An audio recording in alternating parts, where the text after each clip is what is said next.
Have you thought this through? No way will that work. Are you sure? Is there any money in that? You'll never make any money doing that. How are you going to pay the mortgage? Just get a job. You're going to try to sell that? Why can't you be normal like everybody else? All right. Were your parents morons too? The savvy entrepreneur to the rescue. Congratulations. That really turned out well. Really good job. I'm going to admit it. I'm surprised. You know, I wish I thought of that. I never thought anyone would. How did you do that? I'm so glad you're pursuing your dreams. I wish I had the courage to follow my dreams.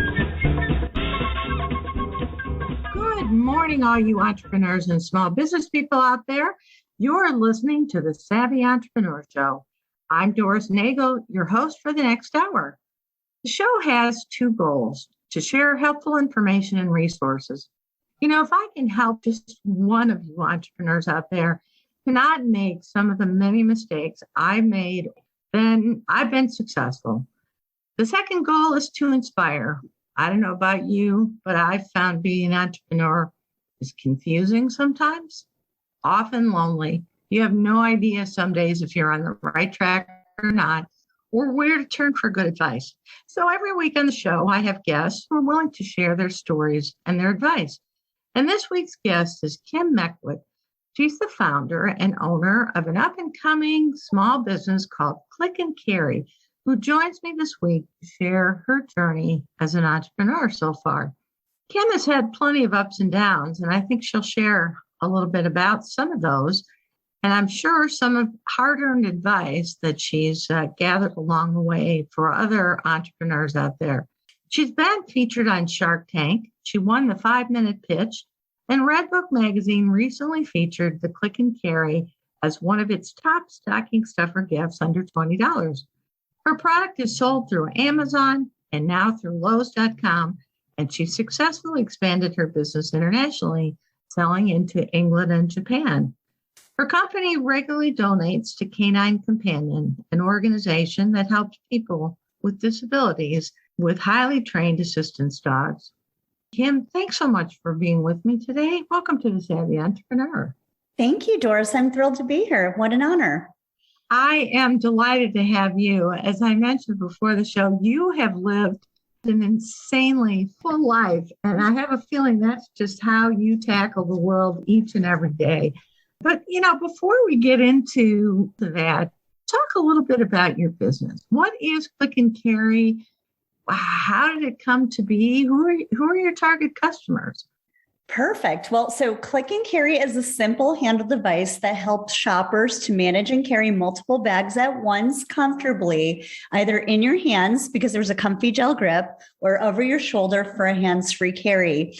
So I invented it for groceries, but the funny thing is people use it for so many other reasons now. It's used for paint cans and construction pails, for dry cleaning, as a ski boot tote. You could use it for sports equipment, walk multiple dogs at once. And then once you get it home, you could twist it open and actually use it as a stand for your phone or your iPad. So there's so many different reasons to use it. And I get more reasons every day. I'm sure that must be fun, just hearing all the different ways people use it. Oh, it's a blast. I love it. I only find these reasons because people will send me pictures. I encourage my customers to send me videos or pictures. And that's how I found out about all these new fun uses. So it's lovely when that happens. In fact, I just received a video. It's going to be posted on Instagram on Friday. There is a woman and she has RA, which is rheumatoid arthritis, and she's missing a limb on the one side. And she uses her short arm to open up the Click and Carry and to use it over her shoulder. It's just amazing. And she's so happy with it. And it just fills me. It makes me so happy when I see customers. And for reasons you don't expect for it to be used. It's just an honor for me. So the reason I invented it is because I used to have this great boyfriend, and we lived in an upstairs apartment in Los Angeles.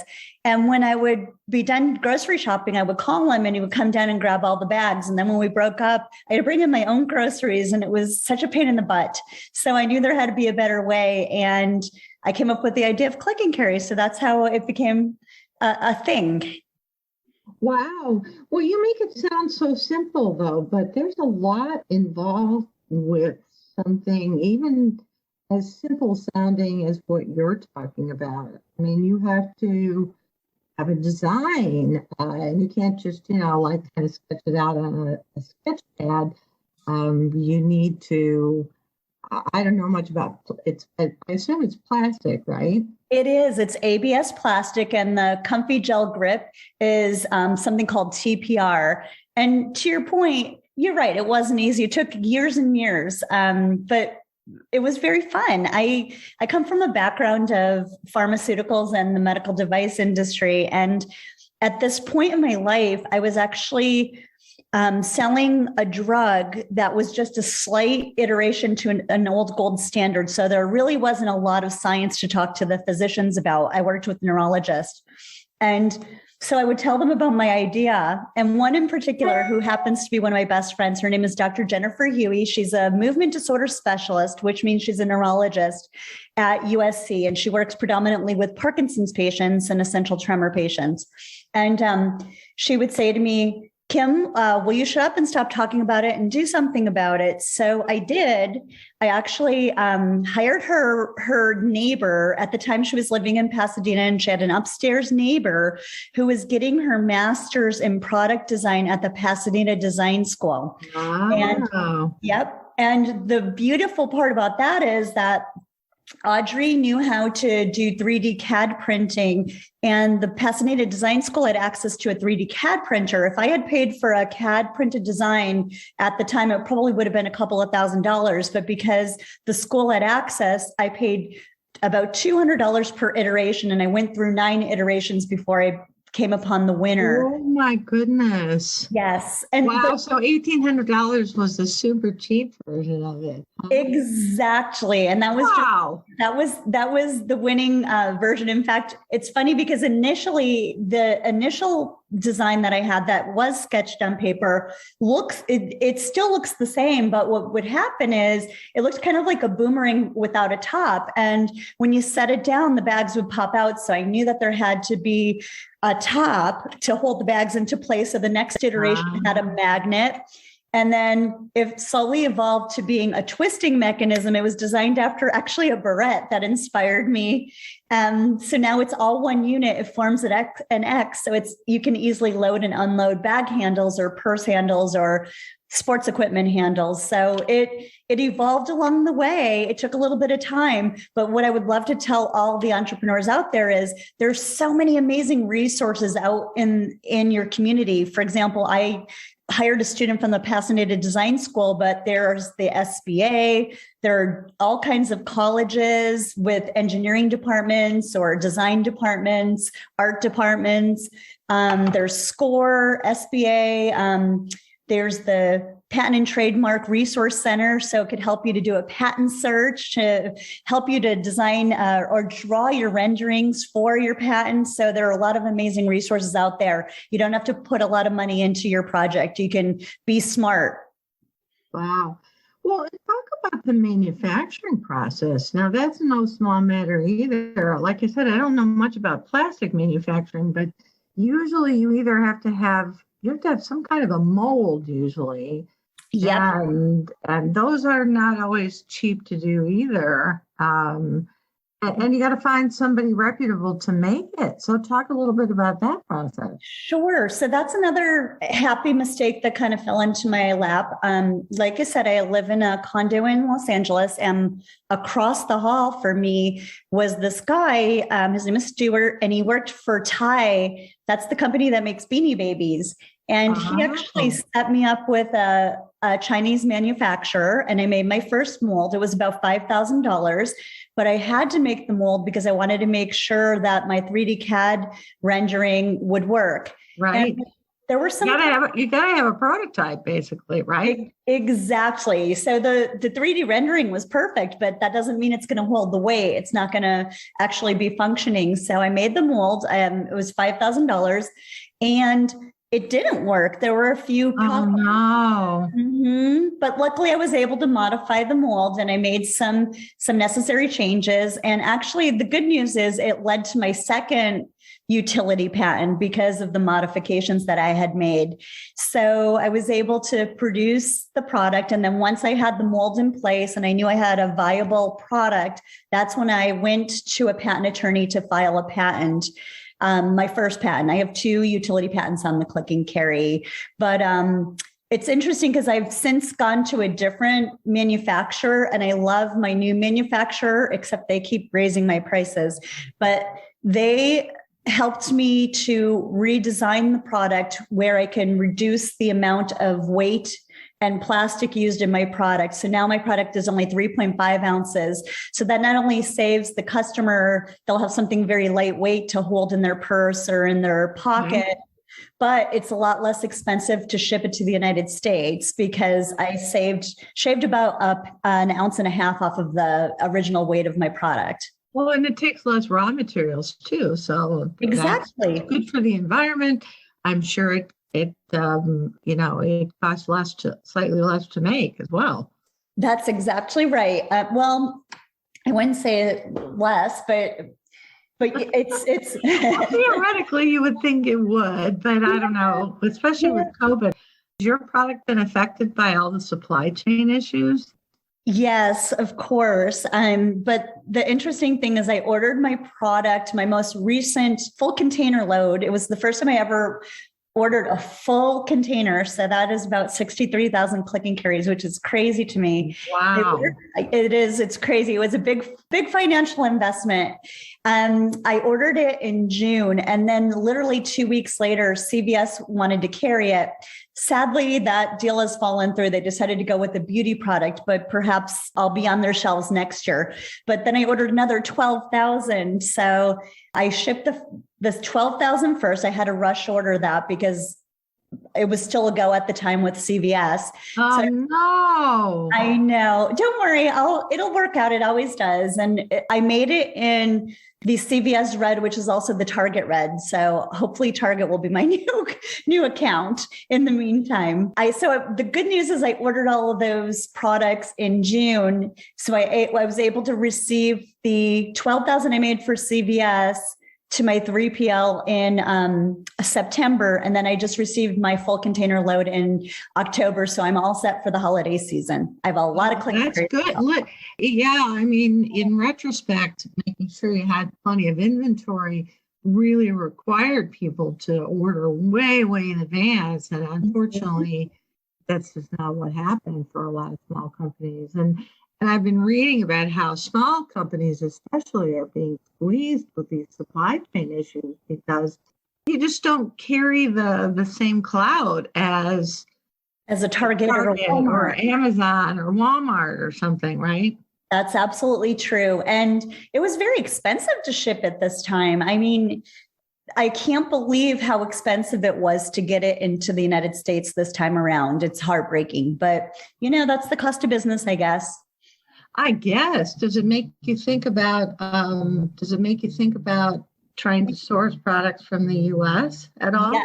Yes, I've actually looked into that several times, but sadly, it's still so much more expensive to produce in the United States. So I think that once I'm an established brand, I will make a more expensive version and perhaps with different material so that I can make a United States version. I'd prefer to have a US manufactured product, but unfortunately right now I just can't afford it.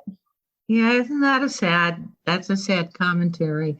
It sure is. All of this stuff takes money, even if you find and are very creative and clever, which is clear you are in terms of finding alternatives and resources that are out there that are inexpensive or, maybe not even traditional, but things like filing for patents and paying patent attorneys, I know are not cheap, and CAD drawings and molds and the cash flow to operate a business. Talk about the funding piece of this from your perspective. Were you self-funded or did you have funding from the beginning? Do you have investors? How did that work? Yeah, I'm self-funded. I've done it all myself. I've borrowed some money.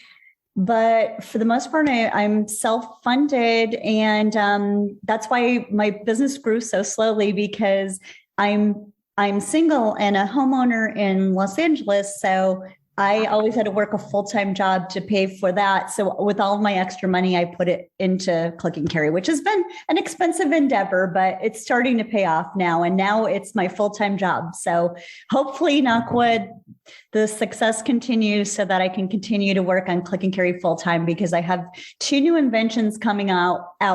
Unfortunately, I don't have the time to finish them right now, but maybe after the holiday season, I'll have time to tie that endeavor up and launch the 2 new products, which attach to the Click and Carry. They're going to be awesome. Cool. Well, I want to talk about 2 pieces of that. First is how you found your customers. So I know you mentioned that you sell on Amazon, and I saw that somewhere else when I was doing a little research for the show. And I know you mentioned to me that you're now on Lowe's.com. But how did all that happen? I mean, was Amazon really kind of the first break, or, just talk about that, the sales and marketing side of things. Sure. So I started small. I would do farmers markets and the Pasadena Rose Bowl market, the Rose Bowl flea market. And it led to some local grocery stores. And then I was in Ralph's, which is a division of Kroger, and a couple of their stores, about 100 of their stores. And that led to the Container Store. I was in the Container Store for about 4 years. Unfortunately, I'm not in the Container Store any longer, but I plan to be back there one day soon. And then last year, I had a huge PR hit by being on Shark Tank. So I've added quite a few retailers now, and I'll explain how I did it. But right now I'm on, I'm onboarding for Lowe's.com. I'm going to be in Meijer, which is a grocery store in the Midwest. Oh, yeah. MEIJER, right? MEIJER, yes. I'm going to be in 110 of their stores. I'm in Kroger.com. I'm onboarding for buyebuybaby.com. And I sure hope that moves into the store, because this is the perfect product for moms. And I'm on Amazon, and I have my own website. And the way I found most of those retailers is through RangeMe.com and ECRM, which is basically like a dating service for buyers. It's one of those situations. I've heard of those. Yeah, it's amazing. It's one of those where from the buyer's perspective, it's we'll call you, don't call us. So you could basically put your wares on there. You have one chance every year to send them your product.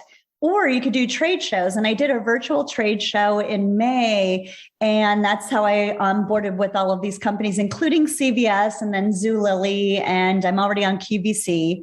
So it's just been a godsend for me. And I'm actually doing an impulse show with the same company, ECRM/RangeMe, in January. So I'm hoping to meet with Target and Walmart and places like that, because this will be a natural in their stores in the impulse lane. What is impulse? I don't even know what that is. Oh, impulse is basically what you would see at checkout. For example, Click and Carry is one of those things where you're in line, you're waiting, and like the gum, the batteries. So it's merchandise. If Click and Carry ideally were merchandise next to reusable bags, it would be a perfect impulse product, because they could see that, hey, this is to be used with reusable bags or plastic bags or your purse. And it would be right at checkout where they need it, because they're going to be ideally walking away with a huge basket of product from the grocery store, from Walmart or Target. So they would need a Click and Carry to carry all those bags home. I had no idea there was a process for that. I just assumed there was some little Target marketing department at Target.com, and they went, well, what would people like to buy as they walk out? And they just kind of look at their inventory and go, yeah, gum, yeah, Mountain Dew, yeah, wrapping paper, no, I don't know. I guess I had no idea there was a whole trade show process around it. Yepper. Wow. There are so many different departments. So for example, let's say Target, they probably have thousands of buyers. There's probably a toothpaste and mouthwash buyer. That's how differentiated it is and how fine-tuned and niche they become. Well, that makes it tough for businesses like you because, I mean, are you in the paint department or are you in the, the impulse aisle or are you in the baby, baby aisle? I mean, yes, and yes. I know that is the dilemma and that's why I was awarded a utility pen because it's new and useful, but it doesn't really fit into a category. So for example, I have a good friend and she invented this, it's called the buttery dish. It's amazing. It's the special butter dish that doesn't make a mess of the butter all over the place. And it allows you to leave it out because butter can be left out for 3 hours. Well, she fits in a category and I don't. So that does make it more difficult. But on a bright note, it also makes me able to sell more because I fit into so many different categories. So for example, at Lowe's, I will be in the paint department once I get into the stores and impulse front end. So I would... And it could even fit into another department where people are carrying wires or tool bags. So click and carry kind of fits into so many different categories, but it doesn't fit into just one or have a main one, unfortunately. It depends on the retailer. But how you figure out what the best fits are for your product. I mean, it strikes me you could spend a lot of time kind of throwing things against the wall and hoping one of them or more stick.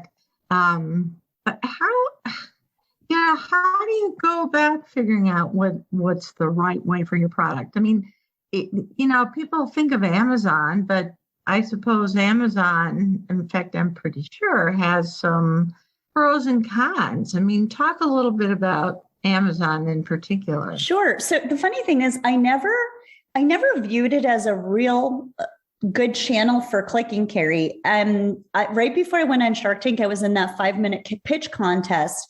And in addition to winning $50,000, I won mentorship from the 4 guys who were judges. They're all amazing in the e-commerce space. They're amazing. And I went to Texas and I worked with them for 8 hours. And I told them, I said, I never really saw Amazon as a viable channel, e-commerce, that I need to be in 6,000 retail doors. And they, at the end of the 8 hours, agreed with me that being in retail stores is the way to go. But unbeknownst to me, because of the Shark Tank, click and carry kind of just took off on Amazon. And I've sold so much on Amazon, thanks to Shark Tank. I really believe that's what really gave me the PR that I needed.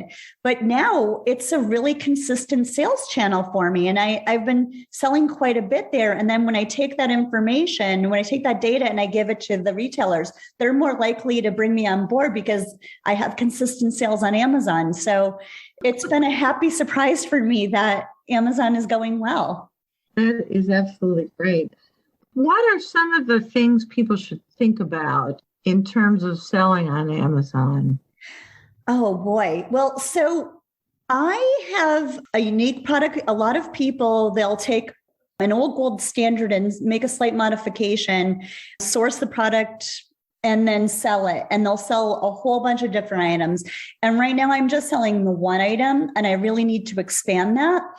But I have to say, selling on Amazon, one of the things that I've done, because I don't have the time, nor do I have the energy to learn that the beast that is Amazon. So I actually hired someone to help me with my product listings and using the right keywords and with advertising, because I just don't have the time to do it. Yeah, so I've heard from others it's a real art form because you click in something, and if your product doesn't show up pretty much on the first page and have great reviews, you're going to go nowhere, right? Exactly. And honestly, I think that if I didn't have that big PR hit with Shark Tank, I don't know that I would have been doing as well as I'm doing now. It's been consistent, and knock wood, I hope it continues.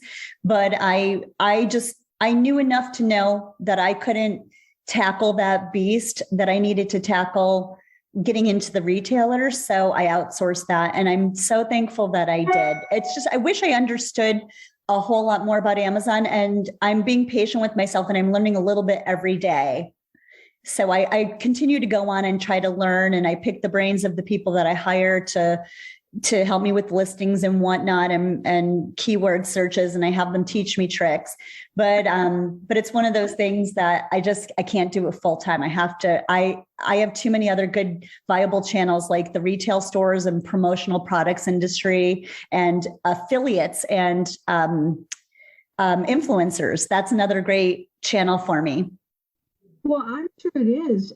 And I definitely want to talk about that. I'm curious about some of the other channels like Lowe's.com and, you mentioned Kroger. But what should they be aware of if they're trying to sell through those channels, just in terms of time and things that you need to dedicate yourself to that maybe you didn't expect going into it? Oh my gosh. Well, that's a great question, Doris, because when we spoke this morning, I told you I was about to cry, and that's because I'm onboarding for Lowe's.com. It's so intense. It's the onboarding process is ridiculous. I'm working with 3 different groups. One is called it's a syndicate. One is Lowe'sLink.com, and then there's another marketing team. And so far, it's taken me about 3 to 4 weeks to really put everything in. I'm not completed yet, but I'm inching closer and closer to the process. But I often wonder if it's something that these retailers do to separate the strong from the weak, because any normal person would have given up weeks ago, but I really want to be in Lowe's. And although it's just Lowe's.com, it's a great way for me to show Lowe's that I have a good product, and hopefully my sales will be great. And then they'll ultimately bring me into their stores. But holy cow, I wish I had enough money to hire someone to outsource to do the paperwork for me. And it was similar with Kroger. Kroger took a lot of work and effort, but their Kroger.com program is newer, so it was a little more streamlined, and they outsourced to another country where I worked with someone from, I want to say she was from Thailand. So that was a lot more smooth than the Lowe's process. The Lowe's process is intense, but I'll get there one day. It's worth the effort, because then I'll be in these amazing big box retailers. It's tough when you're a very small business. I'm sure they're used to dealing with bigger companies. If you're Alibaba, you can probably figure out how to do it because you have people on board who are able to do it, right? Mm-hmm. Well, Kim, hang on to your thoughts for just a second. We need to take a quick break for station identification and a word from a few of our sponsors. But folks, stay tuned. We will be right back with my guest this week, Kim Meckwood, talking about the story of her company, Click and Carry. So stay tuned. We'll be right back.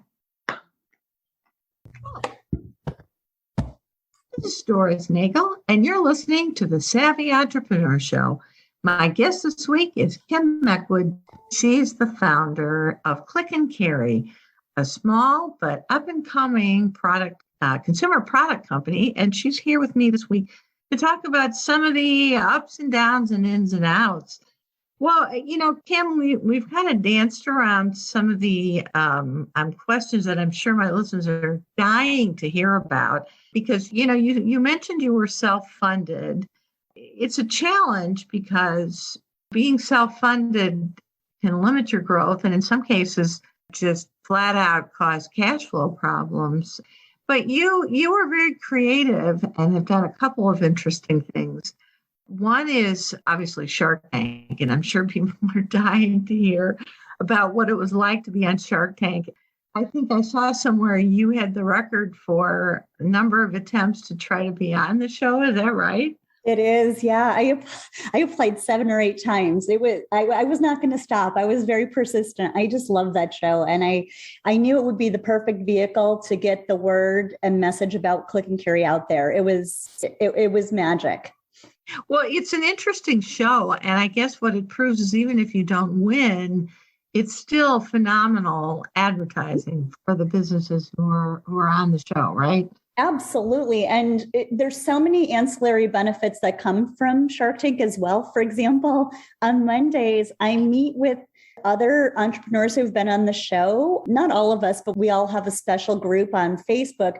about 10 to 15 of us meet weekly, and it's wonderful because entrepreneurship can be lonely, and it's a great way for us to share best practices, or if one has a problem, chances are someone in our group has a solution or an idea or a connection. So it's been an amazing experience, and the friends that I've met along the way has been phenomenal.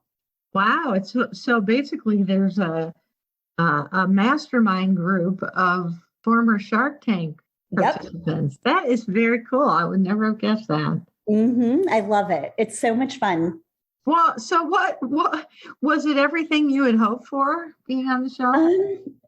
I was so nervous. I was so excited to be there. I mean, like you said, I held the record, so I don't know if I should be embarrassed or proud.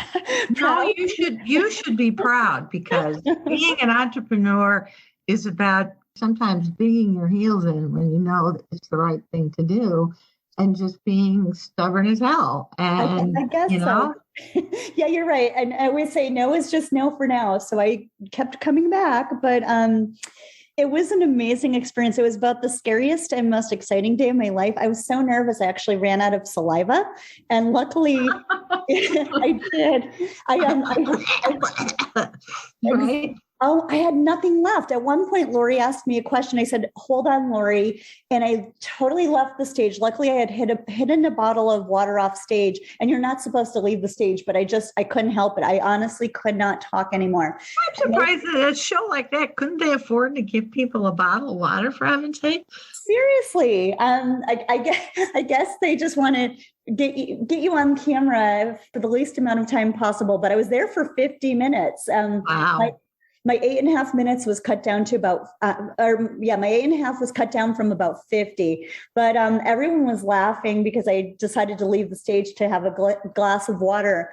But I thought for sure that would make it to air, and it didn't. I was shocked because you're not supposed to do that. It's the biggest no-no.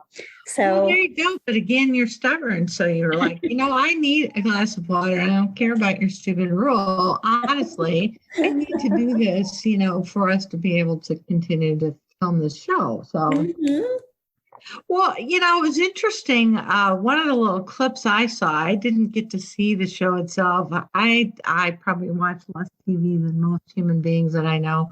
But I did get to see a little clip of it where they were offering you a pretty low-ball offer for your business. I mean, I looked to me like you didn't really seriously consider that. I didn't. In fact, I think Barbara was testing me to see where my heart was. I really think that lowball offer was a test, because if you continue to watch, Mr. Wonderful said, "Oh, I really like Barbara's offer," and she looked at him and said, "That's because it's a lowball offer." So she knew what she was doing. I really think she was testing me to see where my heart was. Yeah.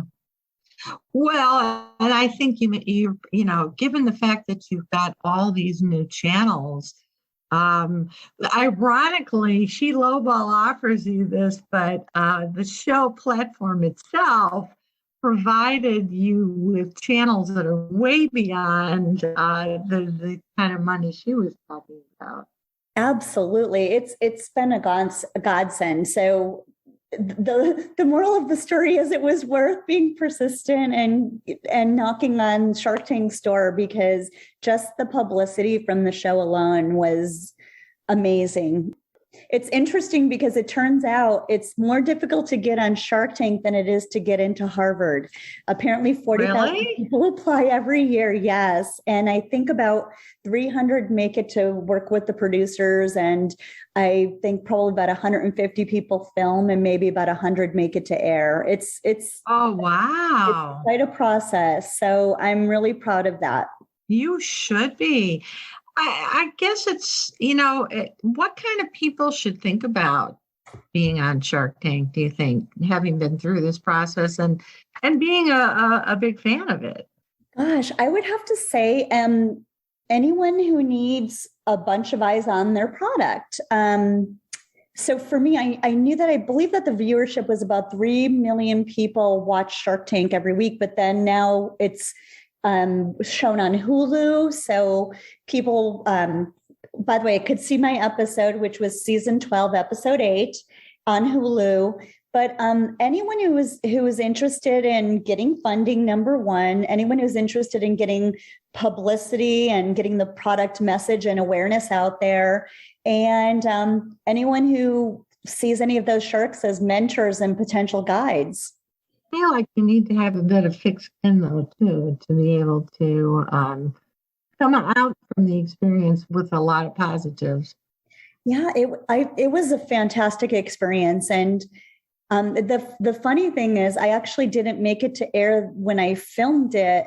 If you'll notice, I was on season 12, which was the first season during COVID, but my episode was shot pre-COVID. Ah, interesting. Yeah. And one of the coolest things is the executive producer called me to tell me that my year I didn't make it to air. And then fast forward a couple of months, he called me to tell me that I did make it to air, that ABC had bought my episode. And I just look at that as something very special, because I could tell that I must have made an impression with Clay for him to go out of his way, because I don't think he calls the candidates for Shark Tank. This is his show. So for him to call me and to pick up a phone and to reach out to me, I just felt really flattered, and I respect him so much. And I felt really honored that he did that. And I was thrilled that my episode ultimately did make it to air. And I'm coming up on my year anniversary. It was December 11th of last year. Wow. And so it's been a full year of the exposure from that show and all of the wonderful benefits from being on that show. And I'm just so thankful to Clay for that opportunity. It was incredible. Well, it's obviously something very special for an entrepreneur and in your personal life too. I mean, it's something that not a lot of people can say, and certainly gets people's attention, which is great.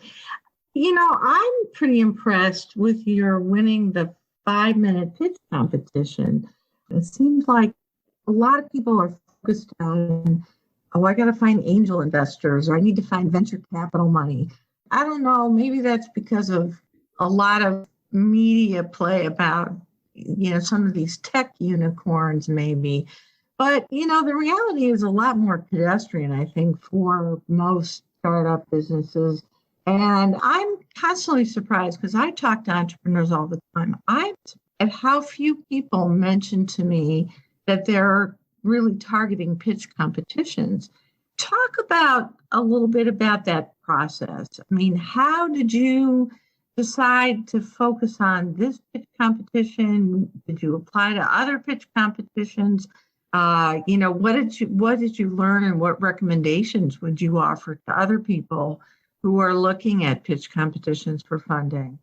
So that one was referred to me by my former coworker at Medtronic. My friend Jacinda called me. I was actually working in Hawaii at the time. And she called me and told me about this podcast she listened to. The 4 guys who were the judges are all big gurus in the e-commerce space. They're amazing. They're brilliant guys. So I didn't know much about e-commerce or even about their podcasts, but I entered the competition and I used my Shark Tank audition tape as my entry. And it was, first of all, it was great experience for me because it helped me to hone in on my pitch. And I met some great friends who I'm still great friends with to this day, who are my competitors. I'm going to actually be seeing them at one of the judges' seminars in May. I'm going to see 2 of the 4 competitors. It was just a great way to go about it. And the $50,000 really came in handy because I used it for inventory before my Shark Tank episode aired. So that was a really nice boost to buy my inventory. Wow, that worked out great. It really did. But I enter all these different contests because you could win prizes. For example, last summer, I entered a WBENC contest. I'm in the Women-Owned Business Network. It's the National Council for Women in Business. And by the way, For all the women entrepreneurs out there, I advise you to get involved with WBENC because so many big companies, for example, Disney, Walmart, Target, they have to work with a certain number of diversity-owned businesses. And as a woman and owning more than 51% of my company, I'm considered diverse. And there's kind of a backdoor into different retailers if you're certified as being diverse. And with WBENC, you're diverse. So last year I was in a competition.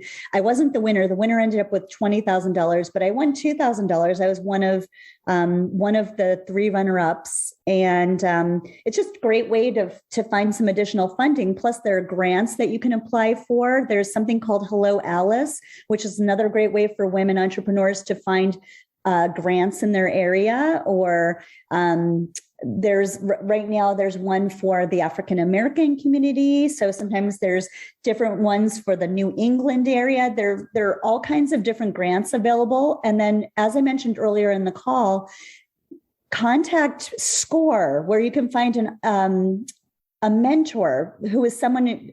In most cases at SCORE, they're usually retired CEOs or business executives who can give you amazing advice. And I am a SCORE mentor, by the way. So I'm. Are you? I am. Congratulations. I think it's amazing that you're giving back like that. I love my SCORE mentors and I'm proud of you. Thank you. It's been a great learning experience. I think I've learned as much from my fellow mentors as I have from the entrepreneurs, but I'm just constantly amazed at the breadth of ideas that people have to make a business. It's remarkable, honestly. So a testimony to American ingenuity and just human creativity. I agree. I know we're lucky that we're here for that reason. Yeah.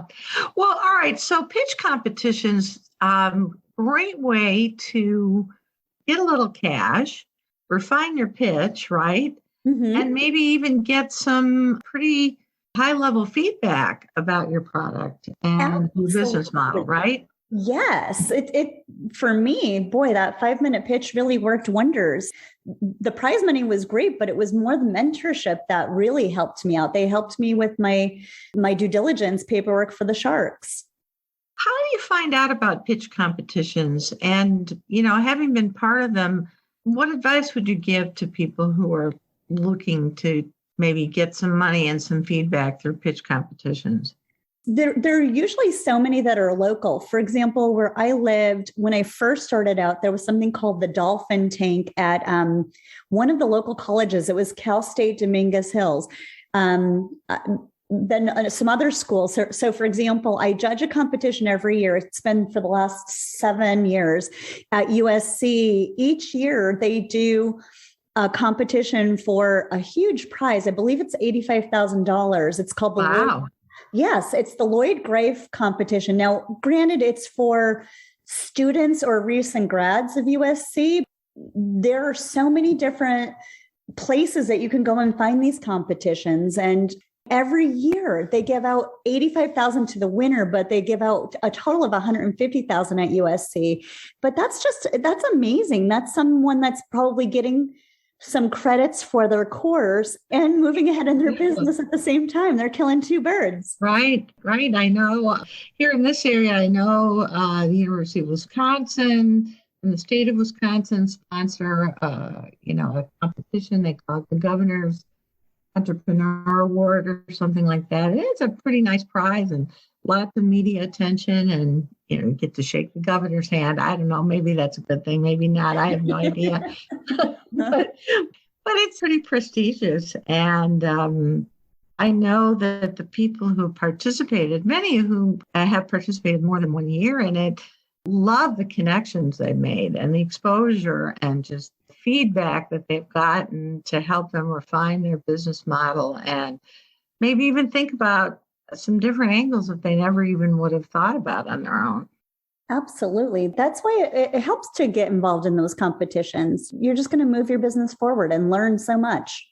Reading between the lines of your story, Kim, it's that you need to be prepared to just jump into the unknown, and when the opportunity comes, to just grab it. Absolutely. And you sound like someone who is pretty fearless about doing all those things. You have to be. I mean, what's the worst that could happen? Like I said earlier, no is just no for now. That's really the truth. The worst that you can hear is a no, right? And then you just go on. Right. Talk about what you're planning to do with your business next and how you're planning to grow it and move it to probably the next level or two.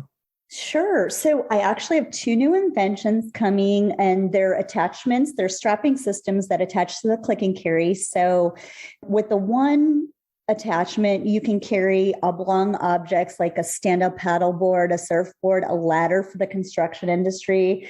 And the other is for more difficult items to lift, especially I'm a small girl. So I have this special attachment that I could carry a case of water bottles into my house and use my hip as an anchor so it doesn't feel as heavy. Instead of carrying it in my extremities in front of me, I could use my hip or switch sides if my shoulder starts to hurt. So I'm bringing those to market, and I'm really excited about that.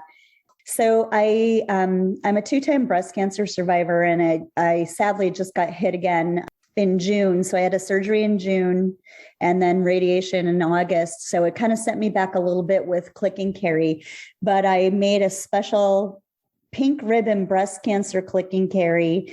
And I'm going to be donating $1, actually 10%, a little bit more than $1 of each of the sales to the NBCC, which is the National Breast Cancer Coalition.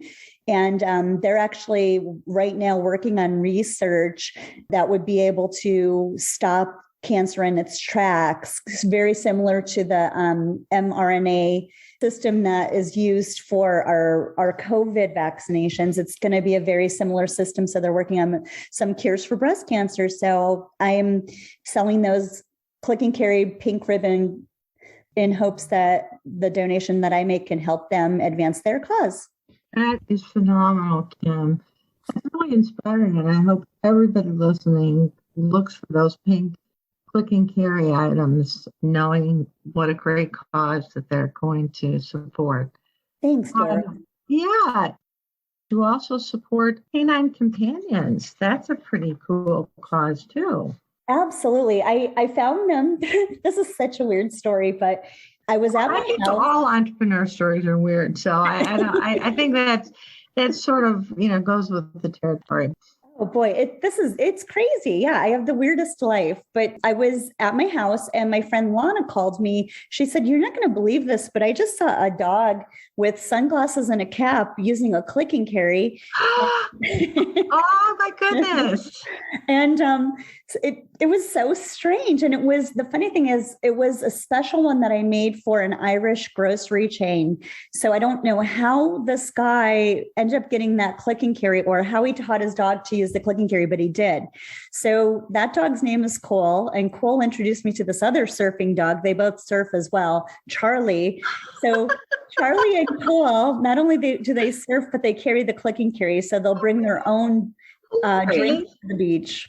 And through them, I met Canine Companions. And Canine Companions is awesome because they teach Labrador retrievers 40 different tricks to help their handicapped human. And one of the things they're trying to teach the dogs is how to carry things for their human with a click and carry. That is an amazing story. Isn't that cute? I have 2 little dogs, though. I might have to have like a scaled down click and carry. So I don't know. I'll make a mini one for them. Yeah, mini ones, exactly. Talk a little bit about what a day in the life is like for you. What kind of things do you deal with? Just to give some of those wannabe entrepreneurs that are listening out there an idea of whether this crazy entrepreneur thing might really be for them. Well, there are good days and bad days. So I wish I had more time to create and invent. I don't. I hope to get to that point soon. But right now, it's a whole lot of paperwork and trying to schlep my product, preparing for trade shows, interacting with the different retailers to try to get into their stores. I'm going to be doing a Christmas market, an outdoor Christmas market here in Pennsylvania. I'm staying with my family right now since the radiation.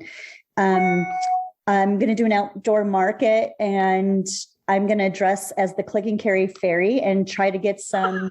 I'm going to try to get some footage because even though I'm too old for TikTok, I need to get on TikTok because that's really the new wave of the future and way to sell your product. So get some footage, and whether it be selling the Click and Carries or seeing someone in need with many, many bags and swooping in like a superhero as the Click and Carry fairy and saving them and giving them a free Click and Carry. So that's, you basically always have to be selling. So whether it's the paperwork, the answering the emails, the checking of your sales with Amazon and making sure your orders are fulfilled, that's what a typical day entails. What would you say has been the hardest thing about having your own business? Not having enough money to hire more people and doing it all by myself. But on a bright note, when I do become successful enough to be able to hire some real help, I know every aspect of the business, so I'll be able to put that information into their hands. Whereas if people start with a ton of money and are able to hire people for different jobs within the company, they don't know every aspect of the business. And that's one advantage that I do have, but I'm still doing it all on my own. So for example, my sister just retired. She was a special ed teacher, and she said she could help me and wants to help me, but I don't have the time just yet to teach her, especially because it's the holiday season. So in January, I'm hoping to impart some of that knowledge onto her and take some of the jobs off of me. And I'm really thankful that she's willing to do so. Well, the other part is that you haven't given away a significant chunk of the ownership of your company. That certainly is something that a refrain I've heard from a number of entrepreneurs who have gotten that wonderful funding, but it comes with strings. And a lot of times you don't always get to call the shots about, depending on who's invested in the company and how much, you lose a lot of autonomy. And there are certainly entrepreneurs that I know who probably wish they'd thought about that piece of it a little more. So, you know, like everything in life, there's pros and there's cons, right? Mm-hmm. Last question for you. Looking back on your journey, what advice would you give yourself, or what would you advise other entrepreneurs who are just starting on their journey, particularly women entrepreneurs? I would say, don't listen to the naysayers. I had so many people, Doris, along the way who said, oh, no one needs that. That's not necessary. And thank God I didn't listen to them, because I just received a video testimonial from one of my customers, and she was born with one limb, and she has RA, so rheumatoid arthritis, and her other arm is cut off about at the elbow. And she sent me a video of herself using the Click and Carry and putting two big heavy bags over her shoulder. And it just inspired me. That's what it's for. I invented Click and Carry to make life a little bit easier, and I made her life a little bit easier. That's so rewarding. That's worth all the effort and time and energy. Yeah. Well, there will be naysayers, that's for sure, particularly for, I think, women entrepreneurs. There are studies showing that women entrepreneurs in general have often self-confidence issues, and it's often made worse by the fact that for whatever reason in our society, stereotypes are, oh, it's scary and risky for women to do that. And so it's kind of a 1-2 whammy punch for a lot of us women entrepreneurs. So I think you're absolutely right. Don't listen to the naysayers and surround yourself with people who can be your cheerleaders, right? Absolutely. We all need the cheerleaders, and eventually you'll get there. Do a little bit every day and you're going to get there. You will. Well, I knew the time was going to fly by, Kim, given all the things that you've been up to. It's amazing. Thank you. Why should people reach you if they're interested in learning more about Click and Carry, or maybe they just want to know more about your product. Maybe they want to carry your product. Maybe they want to find places to buy it. How should they connect with you and the company? Thank you for asking that. So they can go to my website, clickandcarry.com. There's a place where you can send me an email, or you can even just contact me at my Click and Carry email, which is kim@clickandcarry.com. It's CLICKANDCARRY.com. I'm also on LinkedIn as Kimberly Meckwood. And I always encourage entrepreneurs to reach out to me. I have had so much help along the way that I'm always happy to give back and to answer any questions or help if I'm able to. Phenomenal. Thank you so much for your time this week, Kim. It was really a delight having you. I know you've had so much going on and your business is growing. I just am genuinely grateful for taking a few minutes to share with my listeners the story of your business. It's been a pleasure. And thank you. You did make me smile today. So thank you. I am absolutely glad, because we need more smiling and we need more laughing. You made me smile today too. So thank you for that. My pleasure, Doris. I think you're wonderful. And it was a really fun interview. Thank you. Thank you. I really appreciate it. And thanks to all my listeners, because you were the reason that I do this. So I'm always grateful that you're out there. If you have comments or questions, suggestions, or you want to be a guest or know someone who'd be a great guest, or just want to shoot the breeze, email me at bnagel, Nagel, at thesavvyentrepreneur.org. I promise you'll always get a response back from me. You'll find more helpful information and resources on my consulting website, which is globalocityservices.com, as well as my new radio show website, thesavvyentrepreneur.org. Yes, I finally got around to creating a separate website for the show. Be sure to join me again next Saturday at 11 a.m. Central, noon Eastern. But until then, I'm Doris Nagel, wishing you happy entrepreneuring.